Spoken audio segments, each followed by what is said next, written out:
जय हिंद दोस्तों, मैं निधिबेन चौहान। आज हम करेंगे स्क्वायर रूट यानी कि वर्गमूल कैसे निकालें। तो चलिए शुरू करते हैं। यहाँ पर मैंने पहला एग्जाम्पल लिया है 484। और जब भी आप ये सम सॉल्व करने बैठें तो आप इस तरह से 1 से 10 के वर्ग यहाँ पर लिख लें, ताकि आपको पता चले कि कौन सी संख्या का क्या वर्ग हो सकता है। ठीक है, तो चलिए शुरू करते हैं। सबसे पहले हमें जो नंबर दिया है 484, इसको हमें दो हिस्सों में बांटना है। कैसे बांटेंगे? राइट साइड से काउंटिंग करेंगे, ठीक है, और दो नंबर लेंगे पहले, ओनली 2। चाहे नंबर कितना भी बड़ा हो, पहले हम दो नंबर यहाँ पर लेंगे। तो हम यहाँ पर मार्किंग कर लेते हैं। ये देखिए 84 एक हिस्से में आ गया और बचा 4। ओके, अब हमें देखना है ये जो 4 है, इसको हमें देखना है कि 4 किस किस के नंबर के वर्ग में आता है। ठीक है, तो 4 हमारा आता है 2 का वर्ग बराबर 4 और 8 का वर्ग बराबर 64। तो यहाँ पर देखिए एकम के स्थान पे, ये देखिए एकम के स्थान पे 4 है और यहाँ भी एकम के स्थान पे 4 है। तो हम पहले दोनों को यहाँ पर लिख लेंगे।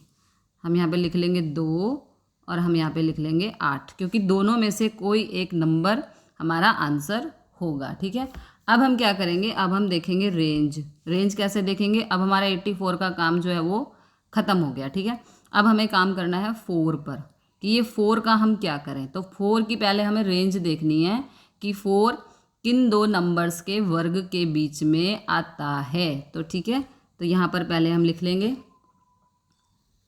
2 का वर्ग 4 और 3 का वर्ग 9। ये हम रेंज देख रहे हैं। हम अब काम कर रहे हैं 4 पर, कि ये 4 किन दो नंबर्स के वर्ग के बीच में आता है। तो यहाँ पर नंबर मिले हमें 2 का वर्ग और 3 का वर्ग। 2 का वर्ग है 4, 3 का वर्ग है 9। तो इन दोनों नंबर्स के बीच में आ रहा है 4। ठीक है, तो हम क्या करेंगे? यहाँ पर हम छोटा वाला नंबर लेंगे। ओके, छोटा वाला, जब हम रेंज देखेंगे यानी कि ये नंबर, तो हम लेंगे छोटा वाला नंबर। ठीक है, तो यहाँ पर हम लिख देते हैं 2 और 2। ठीक है, अब 484 वर्गमूल जो होगा या तो 22 है, ठीक है, या तो 22 हो सकता है या 28 हो सकता है। अब ये हमें निर्णय कैसे लेना है कि 22 है या 28 है। ये करने के लिए हम 2 और 3 की करेंगे गुणा। ये देखो 2 और 3 की गुणा करने पर क्या आया? 6। अब इस 6 से हमें आंसर लाना है। जो ये 6 है, यदि ये 6 इस नंबर से बड़ा है तो हमारा आंसर होगा बड़ा वाला। यदि ये 6 इस नंबर से छोटा है तो हमारा आंसर होगा छोटा वाला।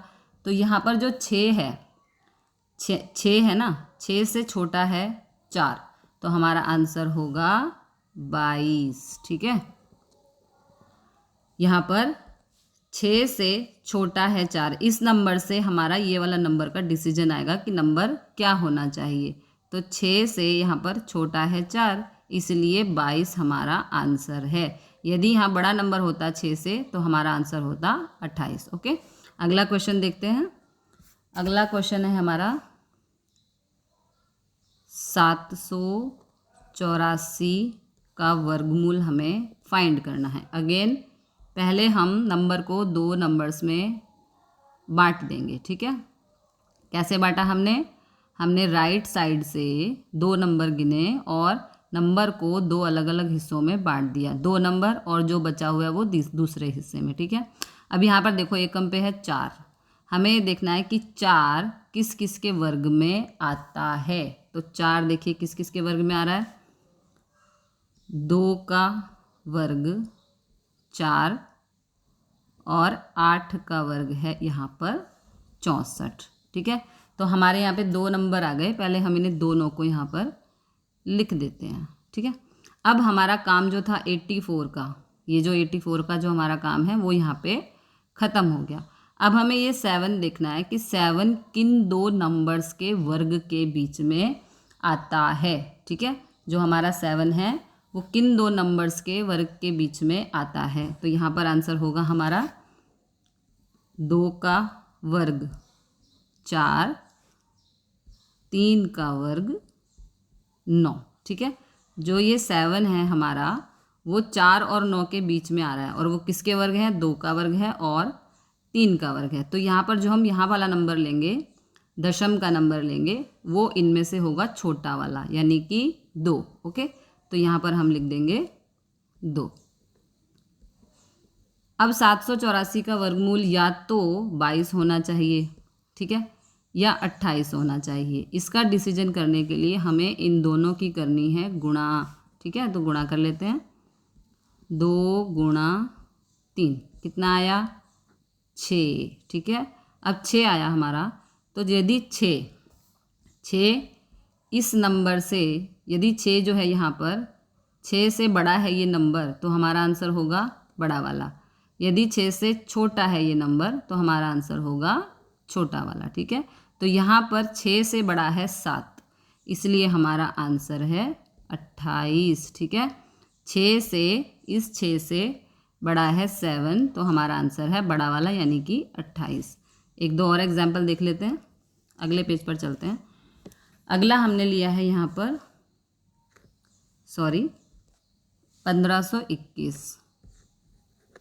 1521 का वर्गमूल हमें निकालना है। सबसे पहला स्टेप है राइट साइड से नंबर को 2 हिस्सों में बांटना। राइट साइड से 2 नंबर, बाकी बचे हुए दूसरे हिस्से में। तो पहले हम बांट देते हैं नंबर को, ये देखो, ठीक है। राइट साइड से गिनते हुए 2 नंबर और बाकी बचे हुए दूसरे हिस्से में। अब यहाँ पे हमें देखना है कि 1 जो है वो किस किस के नंबर के वर्ग में एकम पे आता है। तो यहाँ पे हमारा आंसर होगा 1 का वर्ग 1, 9 का वर्ग 81। तो यहाँ पर 2 संभावनाएं हो गई, हम यहाँ लिख लेते हैं 1 और 9, ठीक है। अब जो हमारा 21 है उसका काम यहाँ पर ख़त्म हो गया है। अब हमें काम करना है 15 पर, ठीक है। तो 15 को हमें देखना है वो किस नंबर के वर्ग के बीच में आता है, यानी कि रेंज क्या है उसकी। तो रेंज क्या होगी यहाँ पर,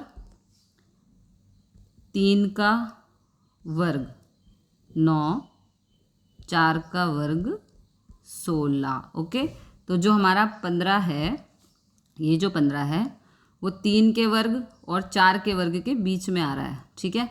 तो यहाँ पर हमारा आंसर होगा छोटा वाला यानी कि 3। तो हम यहाँ पर लिख देंगे 3। अब हमारा एग्जैक्ट आंसर क्या होना चाहिए वो डिपेंड करता है यहाँ से, ठीक है। तो क्या करेंगे हम, 3 और 4 की करेंगे गुणा, 3 चौक 12। ओके, अब यदि 12 से बड़ा है 15, ठीक है, तो हमारा आंसर होगा 39। क्या आंसर होगा, 39। तो हमारा आंसर हो गया 39। एक और एग्जाम्पल हम देख लेते हैं यहाँ पर, 2209, ठीक है। इसका हमें वर्गमूल निकालना है।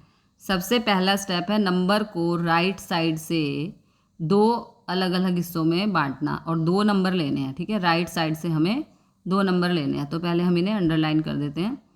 राइट साइड से 2 नंबर, बाकी बचे हुए नंबर दूसरे हिस्से में, 2 हिस्से बनाने हैं, ठीक है। उसके बाद हमें देखना है कि 9 किस किस के वर्ग में आ रहा है, ठीक है। 9 जो है किस किस के वर्ग में यानी एकम पे आ सकता है। तो हम यहाँ लिखेंगे 3 का वर्ग 9 और 7 का वर्ग 49, ठीक है। तो यहाँ पर हमारे आंसर की 2 पॉसिबिलिटी हो गई। हम पहले लिख लेंगे 3 और फिर लिख देंगे 7। ये हमारा एकम का नंबर आ गया। अब यहाँ पर 09 का काम ख़त्म हुआ, अब काम करना है 22 पर। 22 की हमें रेंज पता करनी है कि 22 किन 2 नंबर्स के वर्ग के बीच में आता है, ठीक है। तो यहाँ पर हमारा आंसर होना चाहिए 4 का वर्ग 16, 5 का वर्ग 25, ठीक है। तो जो हमारा 22 है वो 16 और 25 के बीच में आ रहा है, ठीक है। और किस किस वर्ग है, 4 का वर्ग है 16, 5 का वर्ग है 25। तो यहाँ पे हमारा आंसर होगा छोटा वाला यानी कि 4। तो यहाँ पर हम लिख देंगे 4 और ये 4, ठीक है। अब इन दोनों में से हमारा आंसर कौन सा होना चाहिए, 43 होना चाहिए या 7 होना चाहिए। ये डिसीजन होगा इन दोनों की गुणा के बाद। ओके, तो यहाँ हम गुणा कर लेते हैं, यहाँ कर देती हूँ नीचे, 4 गुणा 5 बराबर 20। ओके, अब इस 20 को हमें देखना है कि यदि ये 20 इस नंबर से बड़ा है, देखो 20 जो है ना वो 20 से बड़ा है 22, ये 20 से बड़ा है 22, इसलिए हमारा आंसर है यहाँ पर 47। क्योंकि 20 से बड़ा है 22 तो हमारा आंसर होगा क्या, 47। ठीक है, एक और क्वेश्चन हम देख लेते हैं। 3844 का हमें वर्गमूल निकालना है। तो सबसे पहले हम राइट साइड से 2 नंबर गिनेंगे, ठीक है, और उनको 2 हिस्सों में हम बांट देंगे। ये देखो, राइट साइड से 2 नंबर अलग हिस्से में और जो बचे हुए नंबर हैं वो दूसरे हिस्से में। ठीक है, अब हमें देखना है कि 4 किस किस के वर्ग में एकम पर आता है। तो किस किस में आता है, देखो 2 का वर्ग 4, ओके, 8 का वर्ग 64। तो हमारे 2 आंसर हो सकते हैं, या तो 2 या तो 8।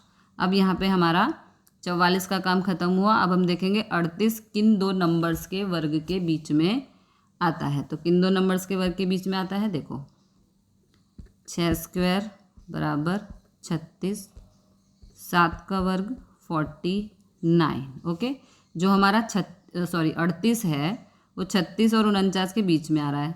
तो 6 का वर्ग 36, 7 का वर्ग 49। यहाँ हमारा आंसर होना चाहिए 6, हमेशा छोटा वाला। ठीक है, तो यहाँ हम लिख देंगे 6 और यहाँ हम लिख देंगे 6। ठीक है, अब इन दोनों में से हमारा आंसर क्या है, 62 है या 68 है, ये डिसीजन होगा 6 और 7 की गुणा करने के बाद। तो यहाँ हम गुणा कर लेते हैं, 6 गुणा 7 कितना हुआ, 6 सत्ते 42। ठीक है, अब 42 से छोटा है 38, ये जो 42 है 42 से छोटा है 38। ठीक है, तो 42 से छोटा है 38, इसलिए हमारा आंसर होगा 62। क्या आंसर होगा हमारा, 62, क्योंकि 42 से छोटा है 38, इसलिए हमारा आंसर होगा 62। तो मिलते हैं अगले क्वेश्चन के साथ अगली वीडियो में। जय हिंद, जय भारत।